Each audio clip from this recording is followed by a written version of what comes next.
When you look at an old painting, what do you really see? You see an image, a story, maybe a face from centuries ago. But what if I told you that's only half the story? I think we all have this desire to get behind the scenes, to see through the surface. Because every single one of these paintings is a historical object, a little time capsule just packed with secrets, waiting for us to figure out how to unlock them. And today, we're going to do just that. To really understand a masterpiece, we have to look past the perfect image we see hanging in a museum. We've got to look at the object itself. The cracks, the colors that have faded over time, the paint that's flaking away, all the restorations and changes it's been through. These aren't just signs of age. Nope, they're clues. And this is where our investigation begins. So, what can these clues actually tell us? Well, they can show us an artist's original idea, the weird and wonderful materials they were using, and even techniques that were completely lost to time. We're about to become art detectives, piecing together evidence from two totally different worlds, clues from ancient texts and the latest in modern forensics. Okay, so our investigation kicks off in the archives. The very first place we look for clues is in the words of the artists and craftspeople themselves, in the historical documents they left behind. You can think of these as our eyewitness testimonies. What you're looking at here are pages from medieval and Renaissance manuscripts, basically the handbooks and recipe books of their day. They are just filled with practical instructions passed down from a master to their apprentice, detailing everything from how to prep a canvas to mixing that perfect shade of blue. It's like a direct portal into the artist's studio. You can almost imagine the sights, the sounds, maybe even the smells of the past. And let me tell you, these texts are way more than just technical manuals. They're a bizarre and fascinating window into a completely different world.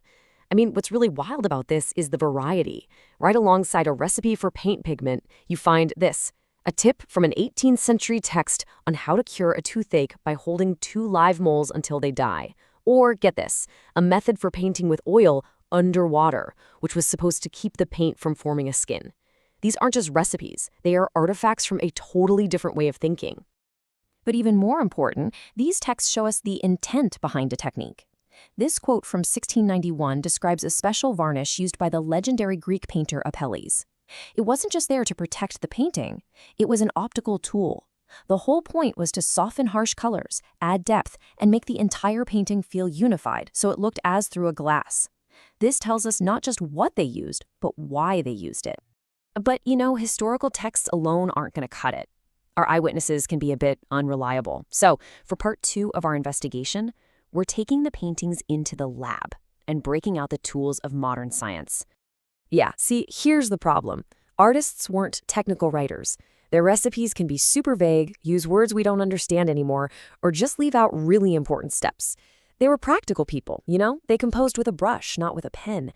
So to double-check their claims and fill in the blanks, we need to get physical evidence straight from the artwork itself. And one of our absolute best tools for this is infrared reflectography. Honestly, it's like having X-ray vision for paintings. Infrared light can actually pass right through the top layers of paint, letting us see the original drawing the artist sketched out before they ever picked up a brush. And this shows you exactly what we can find. This is an infrared view of a piece of a 16th century altarpiece. You can clearly see the artist's first draft. See? Here they used a kind of sketchy, charcoal-like material for a rough layout. And then they went back over it with a liquid ink to nail down the details. We're literally watching their thought process unfold, stuff they would have never, ever written down. Beyond just seeing through the paint, science can tell us exactly what that paint is made of. We can take these tiny, microscopic samples, I'm talking smaller than the period at the end of a sentence, and use chemical analysis to identify the exact pigments, binders, and varnishes an artist was working with. And this leads to some truly incredible discoveries. Take Vivianite, for instance. It's a rare mineral that was sometimes used as a blue pigment, but the fascinating thing about it is its chemistry. The iron inside it basically oxidizes, like rusts, when it's exposed to air, and that reaction turns it from being colorless into a beautiful, deep indigo. Okay, now check out this amazing discovery at Winchester Cathedral. In this 12th century wall painting, there's a fur coat lining that was supposed to be blue and white, but today, the blue parts look green. For centuries, nobody knew why. Well, scientific analysis gave us the answer. This graph shows the elemental signature of the pigment. And see that huge spike of iron? That was the smoking gun. It proved the mystery pigment was vivianite. It turns out that over hundreds of years, the mineral just kept on changing, shifting from blue to yellow, which created the green we see today. Science just solved a 900-year-old mystery. So, we have our two sets of clues: the artist's own words from these ancient texts and the cold, hard data from scientific analysis. Now comes the final step, putting it all together to crack the case. Because, as this quote points out so well, science has one really crucial limitation.